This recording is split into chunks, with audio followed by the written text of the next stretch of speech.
I get shit done, I have fun, it's my time and I'm the one. I'm breaking through.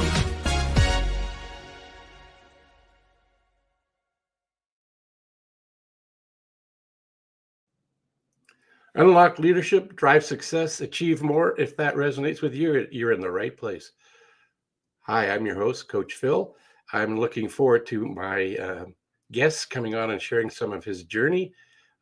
It's quite interesting. We're talking about a whole bunch of stuff in the green room, but enough about that. If you're watching us for the first time, thank you for being here. If you're watching us for multiple times, well, we're grateful for all of you being here. And if you have a comment, some feedback, and you want to share it with us, put it in the comment section and we'll do our best to address it today. If you're watching this as a replay, remember it's #replay. And let us know when you're watching it. And if you have questions for us, put them there. We'll catch up with you as quickly as we can. If you have a suggestion for an esteemed guest, we welcome the introduction. Remember to share this out, like it, and give us the feedback. So in the meantime, I have a shameless plug because that's how I support this program. So bear with me as I do this shameless plug.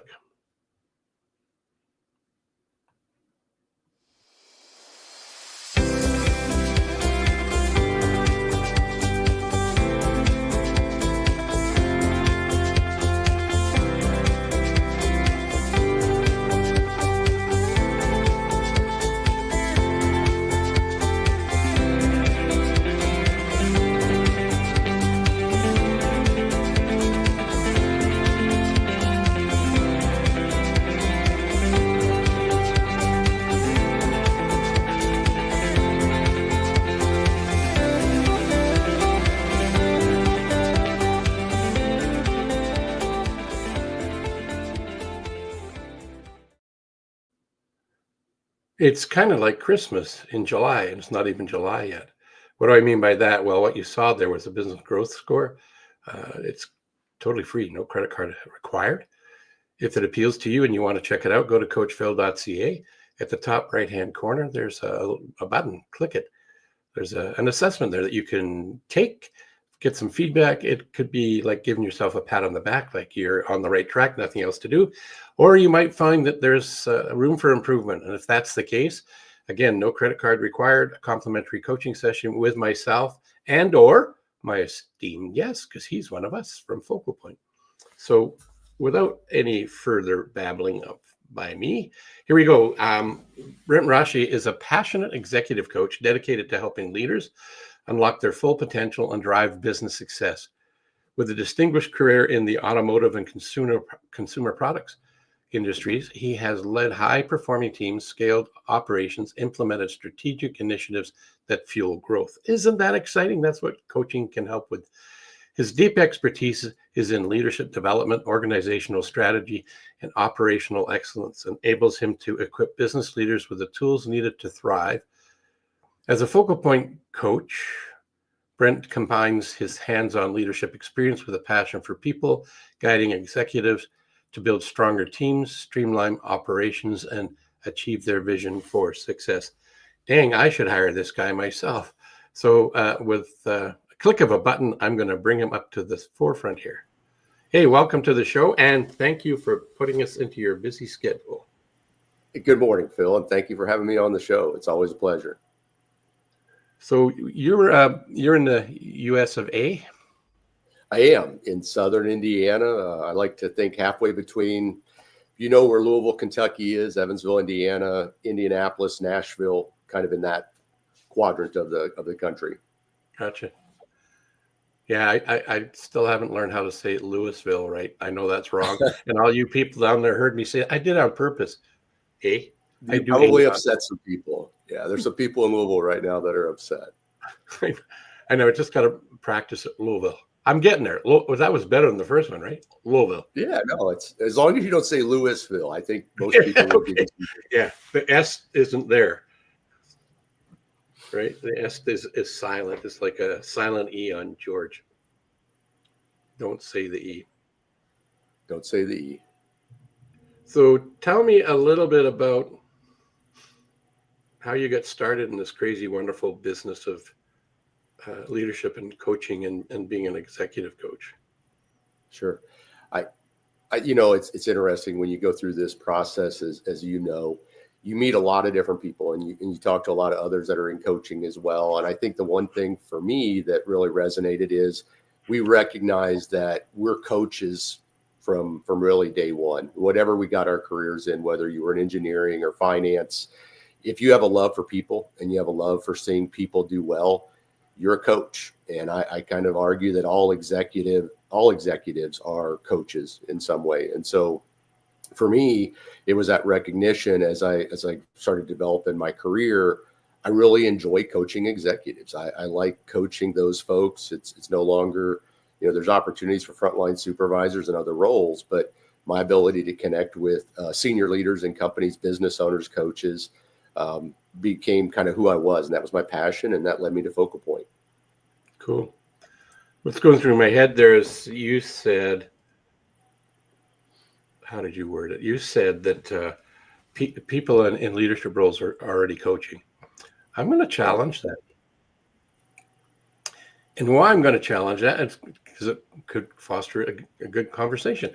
And there are people in management seats that say they're a coach, and their style is to take on every problem and fix it themselves. To me, that's not a coach. A coach is somebody who welcomes the opportunity to inspire others, and they don't grab the problem. I'm going to pass the problem to you now. They don't put their hands up and take that. They keep their arms crossed. Not that they're not interested, because some people say arms crossed or not listening, don't care. That's not necessarily true. They're keeping their arms crossed. They don't reach out to grab the problem. And good leaders get people to actually take the problem, turn it into a challenge, maybe even into an opportunity. So to me, that's a really good leader. And one of the things that we do in our world is help people not grab the problem and don't try to fix it. They empower their people. So is there a debate there? Or I think the question is the effectiveness, right? So I would hope, and again, I'm speaking about the majority of leaders that are out there and executives, that they have good intentions and they want to get results. They want to see the right thing happen. At the same time, fear, there's other things, other demons they might have that kind of pull them back to doing what you just said versus focusing on their team. But I guess I have an inherent belief that all people have good intentions and they're trying to work towards that. And so if you got to an executive level or a business, there's something about wanting to do better or succeed. You may just not know how to do it yet. Yeah, I this is good fodder for conversation. I'm thinking about, in my experience, before I got into the actual space of being a business coach, I had seen it in past lives. And what I noticed was that there could be like maybe it's a salesperson gets promoted to be a sales manager, or an engineer gets promoted to be a leader of a company. And they're great people, like you said, good intentions. They went to school to learn some things. They learned how to they're really good at selling. They're really good at doing engineering. But when it comes to leading, guiding, and being an effective leader, they're taking out of the field because they're good at that, and then they're brought into another area, and it's totally different. And they're trying the reason they got promoted because the intent is they're so good at this they could help other people do the same thing. Well, that's not always true, is it? That's true. No, not at all. And I think it's that recognition that being a leader is different than being a sales manager or a salesperson. It's a different set of skills. And as an organization, you've got to invest in your team to get there. And that's probably the biggest gap I see, is that somebody gets thrust into those roles with all the best intentions, but there's been very little effort to actually explain to them, here's your new job, here's your role. And you really have to put on a completely different hat, right? When you go from being a salesperson to being a leader. I got hired once when I sold my interest in a print shop, and I wanted to get into the sales profession. And I had a target to get to, but I missed it because I didn't act quickly. So I eventually got there, but it took me longer than what it could have. So I thought, how could I already sold my interest in my shop. I needed Sure. to do work, and I wanted to learn how to sell. Where could I go to learn how to do that? So one of the best places to go is work for a car dealership, believe it or not. Yeah.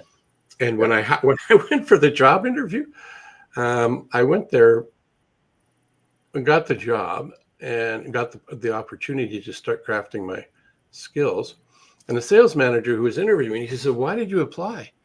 I said, "Why did I apply?" He says, "Yeah." I said, "Well, because you had an ad in the paper." And I saw it and I responded. He said, "But it said experience only. You don't have any." I said, "No way." I totally didn't believe it. I didn't even see that. I just saw the opportunity Sure. and went and did it. What that reminds me also of, though, Brent, was I got a stack of cards which I had to put my name on because they didn't have any printed for me. They was going to order an order sheet and said, "You sit over there." That was my training.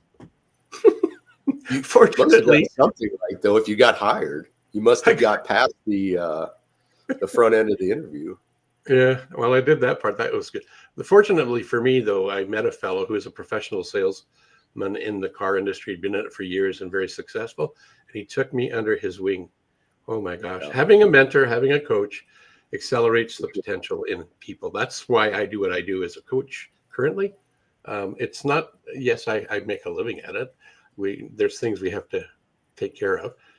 But if I could do it for free and not get paid, now it's public. Dang. Yeah. It's out there But now. yeah, I know. That's why it's the seeing the people grow into their potential. Yeah. That is the rewarding piece of it. The money kind of facilitates life and keeps the lights on at the house. But when you see somebody truly make that turn and recognize that, hey, maybe this is what got me here, but this isn't what's going to get me there. And they reach out, whether it's a coach or a mentor or somebody that kind of helps them make that curve, that turn, that's the rewarding moment. What I like about what we're talking about is I look at the headline: unlock leadership, drive success, achieve more. We're actually talking about those points right now, Yeah.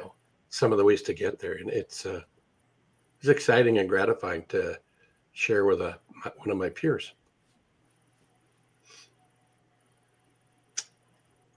What has been the biggest challenge that you've either personally experienced or you've seen somebody struggle with their role in life and came on the other side of it, by the way? Sure.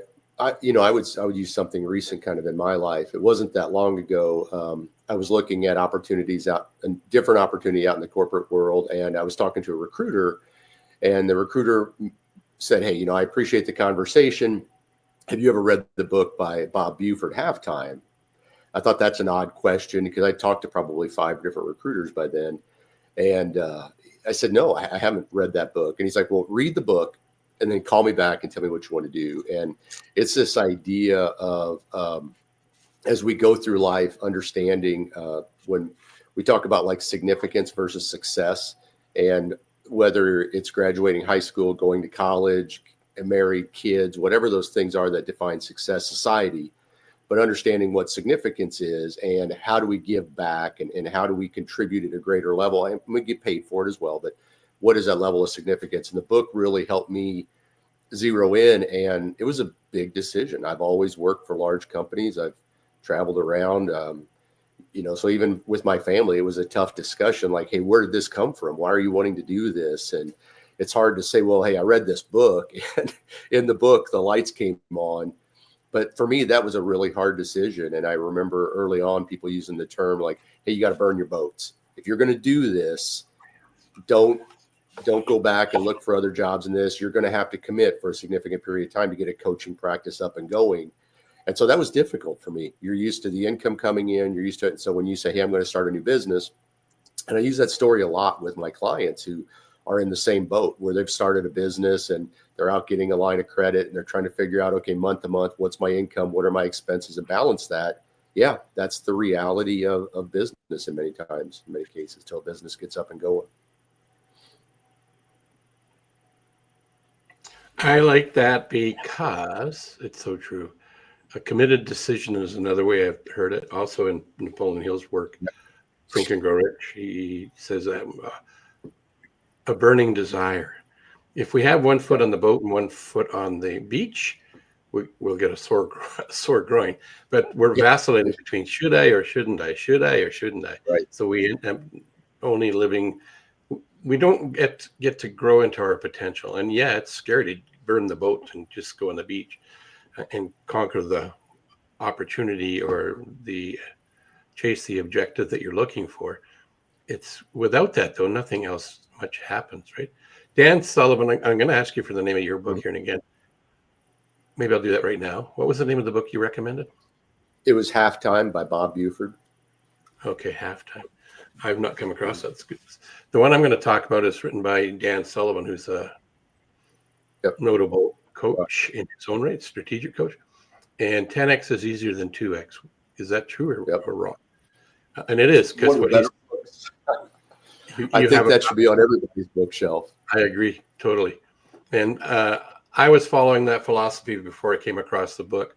One of my mentors, Lou Tice, talked about if you know what you want and why you want it, and not burn anything. Yeah. If you know what you want and why you want it, and stifle the how, and get that, because what ends up happening is if you put the focus on what it is you want and why you want it, what ends up happening is you get hunches, insights, intuitive inspiration, and when you act upon that, it gives you feedback. One of our key principles and focal point is the pebble in the pond. The ripple doesn't happen unless we jump in. And when we jump in, the ripples gives us feedback. I'm on the right track, or I need to learn something, need to do something else, want to do something else. Do you find that? I see your head's nodding, so I think I've hit a nerve that's common.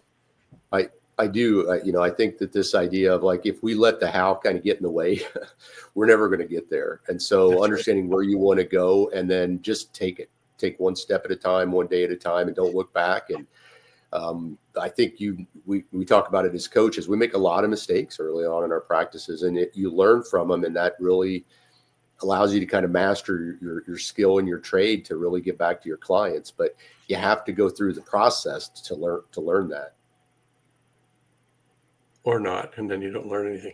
Another hugely successful American is Sarah Blakely, and I found out about her through a community called the Masterclass.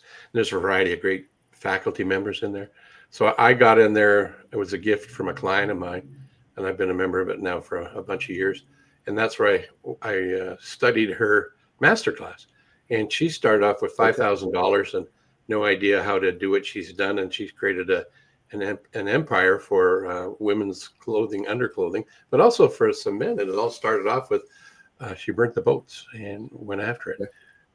It's a fascinating story. We're not here to talk about her, but it's if you're not followed her or learned, and you want to learn about how to get going from ground zero and be able to burn your boats and go forward, I recommend you go and check Sarah Blakely out on your favorite podcast, because somebody just interviewed her. Anyway, sorry I went on a tangent, but it's relevant to what we're talking about. No, not at all. It's driving success. I think that's more. There's these common principles as coaches that we kind of anchor to, but what I find very common with a lot of business owners, this idea of, well, hey, this is what got me here versus what's going to get me there. And burn the boats is the best analogy to say, I understand that, but for the level of growth, you're saturated or whatever it is, but helping them understand that you got to let go and you got to move on to the next thing. So use your Blockbuster example or whatever it is. There's so many of those out there in society where people held on and they missed great opportunities because they didn't let go of the past and they didn't burn their boat. Yeah, they didn't shift. They don't understand the sigmoid curve. We won't get into that, but if it appeals to people, maybe just give a 30-second commercial on what that curve is all about. Just a real quick. Sure. So, we talk about the life cycle of a business, and Charles Handy had a book, The Empty Raincoat, but in there they talk about you've got this sigmoid curve, and it applies to a lot of things in life. And so as a coach, we try to understand with our business owners, the three main areas are learn, grow, and decline. Where is our business owner at? And then along that curve, there's these common traps that people have, whether it's the honeymoon or the founder's trap or the success trap. It's pretty easy to identify that. And so when you're sitting down with a business owner or a leader, whether it's their personal journey or their business, if you can connect with them with where they're at, it really helps you zero in on the best next step from a strategic plan. So for me, it's a very common discussion that we have, is just trying to understand where they're at on that curve and then plan accordingly so they don't fall into the traps, right? And they achieve greater success and hit that opportunity curve. And there's some well-known brands for a lot of people that you talked about, Blockbuster, right? The video company, not there anymore. Sears, no longer there. Kodak, what are they doing? Yep. BlackBerry, right? Yep. They weren't paying attention and they weren't shifting. Nokia, I'd still probably have a BlackBerry. If they existed, I shouldn't say if they existed, but if they would have ever followed with the times, I'd probably still have one. I really liked them at the time. It was also like Nokia at the time. They were ahead of everybody. They were curve makers, not curve jumpers. And who are they now? Anyway, so that's relevant to everybody. It's whether a small business, medium-sized business, or really big businesses that are well known by society. Do you have any? Do you have a success story? I guess is really what I'm thinking about that you would like to share. Without you can name the client or not, or. I'm trying to think of a good example. I would say, just as thinking of an individual, when somebody, we talk about kind of the 3 I's of the business owner, and that's one of our other principles we adhere to, but I'll use the kind of more of a general example of where someone's working and they're very much in their trade. They very much understand what they're doing. And you see this with a lot of people in technical roles. So maybe they're an auto diesel mechanic, or maybe they're a plumber, and you see them start to understand, okay, now what's the eyes of the business owner with respect to being a manager? What's the eyes of the business owner with respect to growing my business? And watching that person get out of the thing that got them here, that they get out of the actual hands-on and into running and growing their business, and they flourish. Those are the examples in my career where it's like, wow, this, one of our other coaches, Rich Scott, has that analogy of like, you don't need to necessarily be a better bike rider. You just need a better bike. I don't know if you've heard that, but that resonates with me. And really, as coaches, that's the success story that I like to see is, hey, here's a better bike. Let's focus on these tools. They're going to get you there further and faster. That's the success story that I see resonate the most with me. And those are the examples where the light bulb comes on for the client. I'm sure you've had those where somebody's like, oh my gosh, I never knew this. This is, oh, thank you. And you just see them flourish and they take it and run with it, like they got a bag of candy or something. So that would be the success story in general that resonates with me the most. Yeah, I like that. It's important to share that. I appreciate you doing that.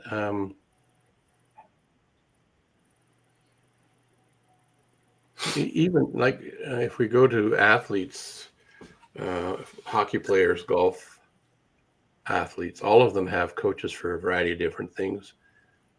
In the game of hockey, there'd be a coach for fitness, a coach for the whole team, a coach for skating and edge management, coach for goalies, coach for defensemen.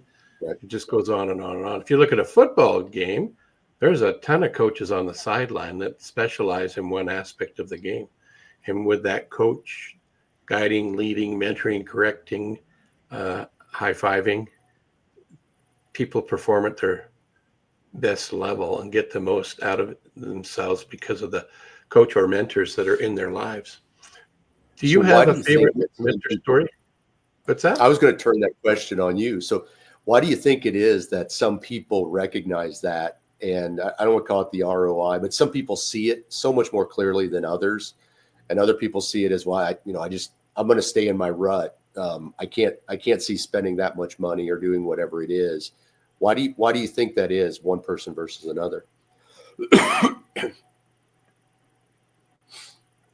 Well, this kind of ties into, we both talked about some books, and leaders are readers. If they're not willing to learn, they won't earn as much. So to learn more, to earn more, it's important to learn more. It's like if you like to consume and apply, not just consume content, because unapplied content's a waste of time. You read a book and don't do anything with it, it's pretty much a waste of time. However, if you read a book with the intention of finding one nugget in there and then applying it, it happens. So I don't really have a great answer as to why people decide not to do it. Could be they don't have trust in the coach that they're talking to. It could be something around maybe the 6 fears that Hill talks about in his teachings, fear of success. Like if I do this, then I'll have to do it again. So then who knows? What I do know is that if they're cynical, I'm not their coach. I had one client like that, and I learned that lesson. Like you were saying, as we were running and developing our practice, we learn things along the way. I welcome skepticism. Absolutely. Don't just because we say it or this book says it, don't believe it. Go try it. See if it makes a difference. But if they're cynical, they're not even willing to do that, which is crazy. I use a lot of sports analogies, and I think, if you go back even 30 years ago, if you think about professional sports, but people watching the tapes, right? So they'd have the Saturday game, they get together as a team and they watch it on a Sunday. But it's this idea that when you're out there and you're playing and you're in the moment, you're not focused on necessarily it's muscle memory. There's a lot of stuff going on, but when you watch that tape, you get to see where you made those mistakes. And so as leaders, there's this adage that you got to surround yourself with really good people. And so as a coach, I like to use those analogies to say, hey, when you're in your day-to-day, you can't see what you're doing. You don't see necessarily the impact. Now you can reflect upon it, but if you want to really make, faster changes or adopt those thoughts, like you said, you get these nuggets in these books, working with a coach that can see it real time versus waiting a day later to kind of see it in the results, but work with you real time. That's where you're going to get the greatest results. Yeah. You remind me of previous life where I was working with Dale Carnegie, and we were delivering courses that are 12 to 14 weeks long. And we were coached on how to facilitate and help our clients get the most out of it. And they were telling us that if anybody ever says, oh, I'm not getting anything out of this, I see everybody else growing, it's don't support that. And oh yeah, that's true. You're the only one that's not growing, because it's not true. The thing that they reminded us about was we live with our South 724. We don't see the obvious, right? But to somebody outside, it's obvious that we can see it. So having a coach helps find the areas for improvement. So that's one of the things you just remind me of. And one of the things I hate about this show. Very well said. It's just, again, it doesn't matter if you're Tiger Woods or who, that idea that, hey, I got to have somebody really focus in and help me, regardless of how good the rest of the world views me. If I want to be better, I'm relying on those people to give me that instant feedback or semi-instant feedback. Right. And it's that time of the day where I have to say, I want to do this for you. So let me do this first. Bring this up. We're going to disappear. We're really here, but watch, we're going to disappear. And I'm going to bring up something that supports that. Right there. So this is your LinkedIn page. It's hard to see on this little tiny screen. However, if you're intrigued by what Brent has talked about and would like to know more about him and connect with him, you can go to his LinkedIn page. There's the address right there. And if you just go search his name, I'm sure it'll come up and you can click on it, message him, get connected to him. And then the other place you could go is here, which will happen like that. This is his website, Uncovering Possibilities and Unlocking Your Freedom. That's brilliant. Why not go and check him out there? And again, the address is right there. Easy to find, easy to get to. And I did promise that there is a complimentary assessment, right? You can see, get your business growth score is right at the top here. See that button's vacillating? Just click on that. It'll take you to it. No credit card required, right, Brent? Not at all. No, sir. Let's bring you back to the scene of things.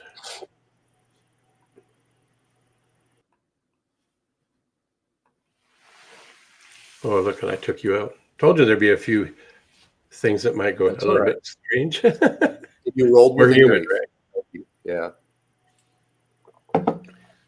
If you were to share a nugget in 60 seconds or less that you would like to leave our guests with, what would that be? We touched on a lot of good topics throughout the show, but I think for a lot of people, they're intimidated by what the next step might be, right? So they focus in on fears. And what I find with a lot of my clients, especially if I'm doing some sort of a lunch and learn event or just out in some sort of a networking event, helping them understand, like as a coach, I'm not going to necessarily pick their pockets. It's not like we're just going to take money.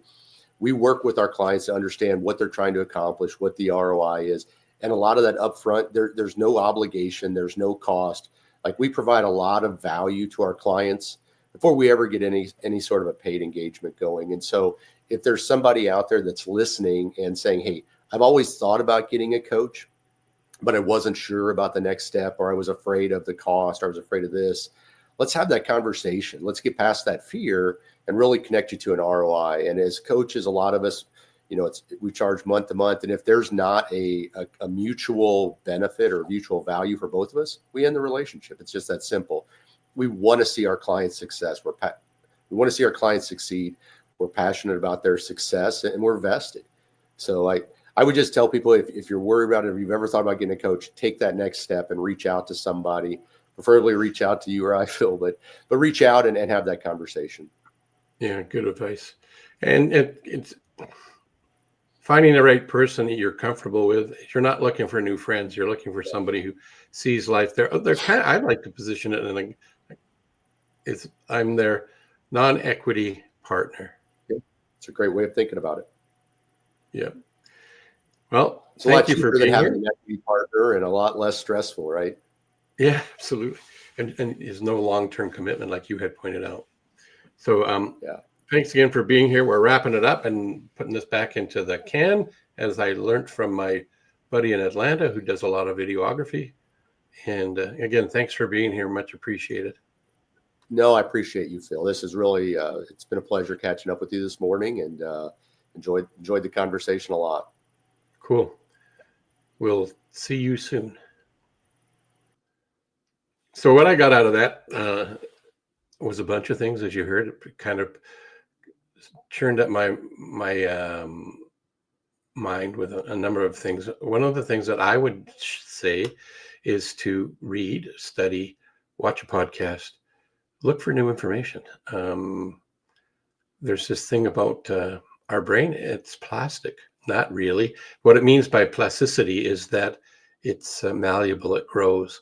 And if we don't do something, we're going to actually lose the power of our mind. And if we read, study, and do things we are looking forward to doing, life's a little bit easier. It actually helps with what I'm going to put up here right now. You are wonderful and you are unique. So my challenge to you is to continue being your unique, wonderful self. Until next time, I'm your host, Coach Phil. Have a wonderful rest of the month. Not much longer is there left in this month. I get shit done, I have fun. It's my time and I'm the one. I'm breaking